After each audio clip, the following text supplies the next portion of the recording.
6 महत्वपूर्ण बातें जो हर सनातनी युवक को पता होना चाहिए, हर हिंदू को पता होना चाहिए। सर्वप्रथम मैं आपसे एक सवाल पूछना चाहता हूं, क्या भगवान श्री कृष्ण, भगवान Shri Ram house of Lord के इंग्लैंड के सदस्य रहे थे? नहीं ना। तो ये क्या लगा रखा है, Lord of Rama, Lord of Krishna? सीधे सीधे कहिए ना, भगवान श्री कृष्ण, भगवान श्री राम। ये सीधे सीधे बताइए कि हम अपने हिंदू देवताओं का भगवान क्या क्या अर्थ करते हैं, जिसका वर्णन इंग्रज अपने शब्दों में नहीं कर सकते। तो ये तो गर्व की बात है। दूसरी बात, किसी की मृत्यु के पश्चात आजकल लिखने का फैशन आया है RIP, यानी कि इतना शॉर्टकट यूज किया कि उस शॉर्टकट का अर्थ ही हमको नहीं पता। RIP का मतलब अर्थ होता है रेस्ट इन पीस, यानी कि मरने के पश्चात उसे मोक्ष प्राप्ति ना हो, बल्कि वो शांति के साथ किसी कब्र के अंदर पड़ा रहे और वहीं पर दफन हो जाए। लेकिन हमारे सनातन धर्म के अनुसार किसी मृत्यु के पश्चात उसका पुनर्जन्म होता है, उसे ओम शांति कह के मोक्ष प्राप्ति हो, ऐसी कल्पना की जाती है, संकल्पना ली जाती है।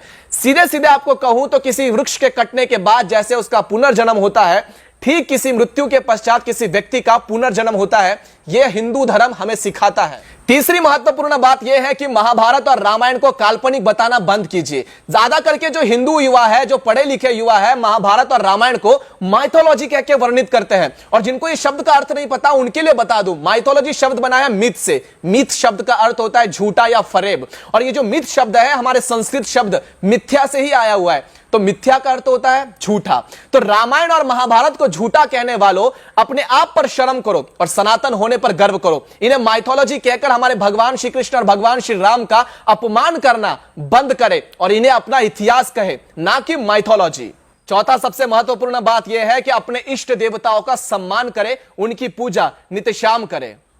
पांचवा सबसे महत्वपूर्ण बात, हमारे मंदिरों को प्रार्थना गृह कहना बंद करे, क्योंकि यह प्रार्थना घर नहीं बल्कि हमारे भगवान का विश्राम गृह एवं देवालय है। हमारे मंदिर के अंदर केवल प्रार्थना नहीं होती, बल्कि वो हमारे भगवान का ही घर है। तो ये सारी चीजें आपको पहले समझनी चाहिए। आगे चलते हैं।